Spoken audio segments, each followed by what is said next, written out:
Jackie, I feel like every innovation comes from some gap, or in my case, it came from pain.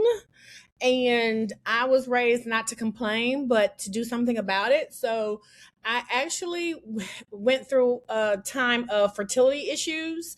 So I was so focused on my career for over 2 decades. No one had a conversation with me that as a woman gets older, that her eggs can get bad. No one ever said that to me. So I didn't know it. I had the career, I was advancing. Why couldn't I have a family? So hubby and I just tried and tried, and we could never get viable embryos. At the same time, or a little bit after, I lost my mother, and I dealt with that grief for many, many years. It was unexpected. I couldn't explain it.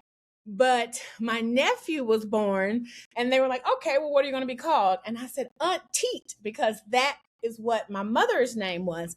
And she was alive then, and I had no earthly idea, like, the significance of having her auntie name, given the fact that she passed away. And so going back to the fertility, my husband and I at the time agreed that if we had a daughter, we would name our daughter after myself. And then I started thinking, okay, well, how do you formally do that? In the same way as Junior. And my research showed that there was no formal naming convention. And again, rather than complain about it, I just sat there and was a little shocked.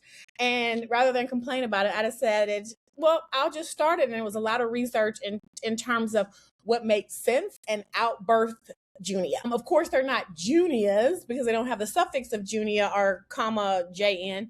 However, this is something that mothers have thought about, just not in a formal way.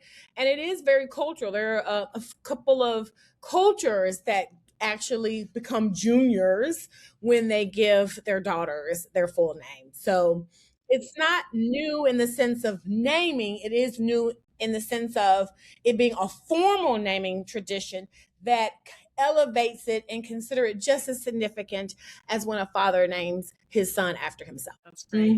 Wow. And for many people, I'm not going to say all, but for many people, in their minds, gives her, in this case, courage to fulfill whatever mission or passion she is supposed to have in life, is what I believe happens. It's also a sense of pride.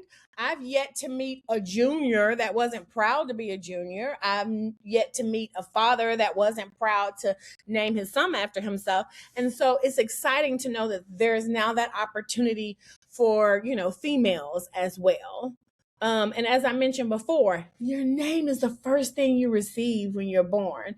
I mean, even if it's not immediate and your parents want to think about it, it still is the first real, like, sustainable gift you'll get. Yes, you can get a little blanket, you can get a little teddy bear, but those things fade after time. You lose those things, you become an adult, and so that little teddy bear that you rub on your cheek probably isn't as accepted when you as an adult, when you go into the workplace or something like that. But your name, it stays with you, and can stand with you forever.